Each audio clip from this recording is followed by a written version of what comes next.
Hello dear students, exercise 5.3 से question number 1 का part 3 और 4 इस वीडियो में अपन सॉल्व करेंगे। प्रीवियस वीडियो में हमने इसी क्वेश्चन का फर्स्ट और सेकंड पार्ट सॉल्व किया था। अगर आपने वो वीडियो नहीं देखा है तो इसी वीडियो के डिस्क्रिप्शन बॉक्स में आपको प्रीवियस वीडियो का लिंक मिलेगा, आप उन वीडियोस को देख सकते हो। चलिए स्टार्ट करते हैं। देखो फर्स्ट क्वेश्चन में क्या बोला था, find the sum of the following APs. यहाँ जो अर्थमेटिक प्रोग्रेशन का सीरीज दिया हुआ है इनका आपको सम फाइंड आउट करना है। सम फाइंड आउट करने के लिए हम एक फॉर्मूला का यूज करते हैं। वो फॉर्मूला कैसे डिराइव होता है और आसान तरीका क्या है याद करने का, वो भी मैंने आपको इस एक्सरसाइज के इंट्रोडक्शन पार्ट में बताया है। अगर आपने इंट्रोडक्शन पार्ट नहीं देखा है तो मैं रिकमेंड करूंगा कि आप वो जरूर देखिए, क्योंकि आप अगर वो डेरिवेशन देख लेते हैं तो फॉर्मूला को याद करना बहुत आसान हो जाएगा। तो वो जो लिंक है इस एक्सरसाइज का कंप्लीट लिंक होगा एक्सरसाइज 5.3 का, उसमें जाके पहला वीडियो आप जरूर देख लीजिए जो इंट्रोडक्शन पार्ट होगा। तो देखिए स्टार्ट करते हैं। यहाँ पर थर्ड पार्ट में जो सीरीज दिया हुआ है उसको पहले मैं यहाँ लिख लेता हूं। थर्ड पार्ट में जो सीरीज दिया है एपी का वो है 0.6, 1.7, 2.8 अप टू 100 टर्म्स, यानी कि 100 टर्म्स का, इसके 100 टर्म्स का हमें सम फाइंड आउट करना है। तो जो जो चीज हमें चाहिए होता है पहले वो लिख लेते हैं। यहां पर ए का वैल्यू चाहिए जो कि 0.6 है, यानी कि फर्स्ट टर्म है। डी यानी कि common difference, second term minus first term, 1.7 minus 0.6, तो ये आता है 1.1। तो डी का वैल्यू आपका आ गया 1.1। ये डी का वैल्यू है और ये ए का वैल्यू है। इसके अलावा आपको पता है कि 100 टर्म्स तक फाइंड आउट करना है, तो n का वैल्यू हो गया यहां पर 100। अब हम फॉर्मूला पुट करेंगे। आप चाहो तो लिख सकते हो the sum of first 100 terms करके भी आप लिख सकते हो, या फिर आप सिंपल लिखोगे फर्स्ट n टर्म्स करके लिखोगे, या फिर वी नो दैट, हमें पता है कि S N is equals to n/2 into bracket में 2a plus n-1 into D. ये फॉर्मूला हमने डिराइव किया था, वहीं से याद करना बहुत आसान है। ठीक है, कैसे डिराइव होता है अगर आप ये देख लोगे तो फाइनल फॉर्मूला क्या होता है वो इजीली याद हो जाता है। चलिए अब वैल्यूज पुट करते हैं। n का वैल्यू 100 है तो हमें 100 टर्म्स का फाइंड आउट करना है। s 100 इज इक्वल्स टू 100 यानी कि सॉरी n/2 यानी कि 100/2, 2a यानी कि 2 इंटू ए का वैल्यू है 0.6 प्लस n-1, n का वैल्यू 100 है, 100 -1 इंटू डी का वैल्यू 1.1। सॉल्व करते हैं।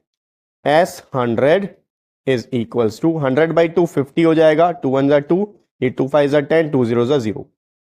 इसके बाद में अंदर मल्टीप्लाई करो। देखो 2 को अगर 0.6 से इंटू करोगे तो आंसर आएगा 1.2। आप मल्टीप्लाई करके देख लेना। प्लस 100 -1 होता है 99 इंटू ब्रैकेट के बाहर 1.1 है। इसको यहां सॉल्व करते हैं। 99 इंटू 11 करना होगा, 99 इंटू 11, फिर अपन डेसिमल लगा लेंगे। ये आता है 9 1 9, 9 1 9, 1 9 9, 1 9 9, ये आ गया 9, 9 + 9 18, 9 + 1 10। डेसिमल कहां लगेगा, राइट साइड से एक डिजिट पहले, तो राइट साइड से एक डिजिट पहले ये हो गया डेसिमल। तो क्या आएगा आप यहां पर s 100 इज इक्वल्स टू 50, फिर ब्रैकेट में 1.2 प्लस 99 इंटू 1.1 इतना आता है 108.9। अब इसको ऐड कर लो, यहां पर इसी में मैं ऐड कर देता हूं, 1.2 ऐड करना है। डेसिमल के नीचे डेसिमल, डेसिमल के राइट साइड वाला इधर, लेफ्ट साइड इधर। 9 + 2 हो गया 11, 8 + 2 हो गया 10, डेसिमल के नीचे डेसिमल लगा लो, यहां पर 1 और यहां पर 1। ये आ गया s 100 is equals to 50 into 110.1। Multiply कर लेते हैं। 110.1 को डेसिमल बाद में लगाएंगे इंटू 50, तो पहले 0 से होगा तो सब 0 आ गया। 1 2 3 4 0, 5 1 जा 5, 5 0 जा 0, 5 1 जा 5 और 5 1 जा 5। यहाँ आ गया 0 5 0 5 5। डेसिमल कहाँ लगेगा, यहाँ पर डेसिमल के बाद पूरे मल्टीप्लीकेशन में एक ही डेसिमल है और डेसिमल के बाद एक डिजिट है, तो राइट साइड से एक डिजिट के पहले यहां लग गया डेसिमल। अब डेसिमल के बाद 0 है तो 0 लिखने का मतलब ही नहीं है, तो आंसर क्या आया s 100। This implies s 100 is equals to 5505, यानी कि जो फर्स्ट 100 टर्म्स का इस सीरीज का सम होगा वो इतना होगा। आप लिख सकते हो hence sum of first 100 terms of this AP is 5505। ये इसका आंसर हो गया। ठीक है, मैं इसको रब कर लेता हूं, इसका अपन फोर्थ पार्ट भी सॉल्व कर लेते हैं। अब देखिए फोर्थ पार्ट में क्या गिवन है।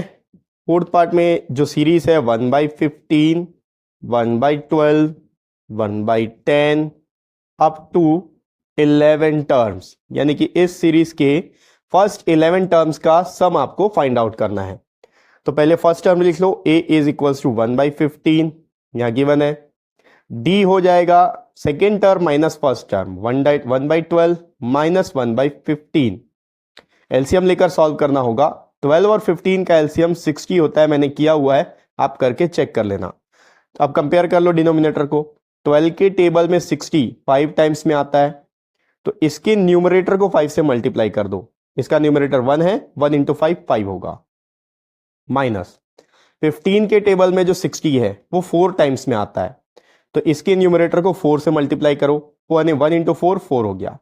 ये आ गया 1/60, यानी कि जो कॉमन डिफरेंस है वो 1/60 है, और फर्स्ट टर्म है 1/15। इसके अलावा n हमें पता है, n क्या है, फर्स्ट 11 टर्म्स का हमें फाइंड आउट करना है, तो n हो गया 11, ये n का वैल्यू। अब फॉर्मूला में पुट करेंगे, उससे पहले फॉर्मूला लिखना जरूरी है। वी नो दैट, ये बहुत सिंपल है, अगर आप वी नो दैट लिख लोगे तो अच्छा है। नहीं होता है तो अगर आपको पूरा लिखना है सेंटेंस, तो आप सेंटेंस लिख सकते हो कि टू फाइंड द सम, या फिर सीधा लिखो the sum of first n terms of an AP, फिर उसको लिख के आप फॉर्मूला लिखोगे Sn equals to n/2 bracket में 2a plus n-1 into d। अब Sn का वैल्यू 11 है, S11 equals to 11/2, 2 into a का वैल्यू 1/15 प्लस n-1, n का वैल्यू 11 माइनस 1 इंटू d का वैल्यू 1/60। अब सॉल्व करो, यहां पर कर लेते हैं। S11 इज इक्वल्स टू 11/2 तो एज इट इज रहेगा। अब 2 इंटू 1/15 तो 2/15 हो गया, प्लस 11 माइनस 1 होता है 10 इंटू ब्रैकेट के बाहर 1/60 है।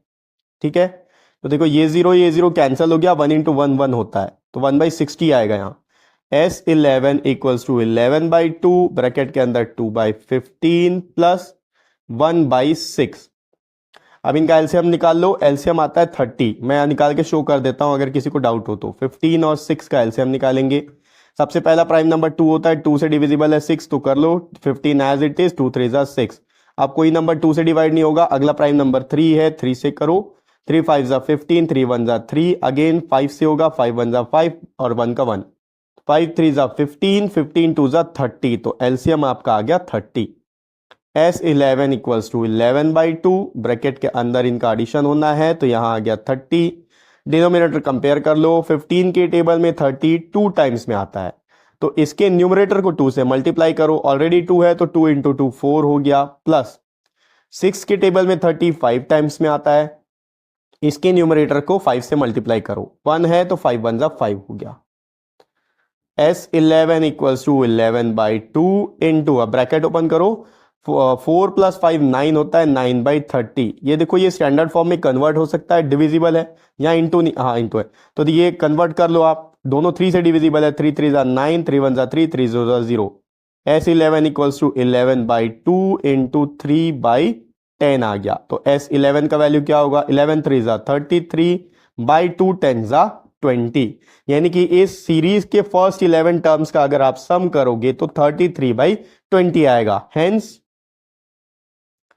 सम of first 11 terms of this AP is 33/20। ठीक, तो ये हो गया एक्सरसाइज 5.3 का फर्स्ट क्वेश्चन का थर्ड और फोर्थ पार्ट, और इसके बाद आगे के क्वेश्चंस को हम नेक्स्ट वीडियो में देखेंगे।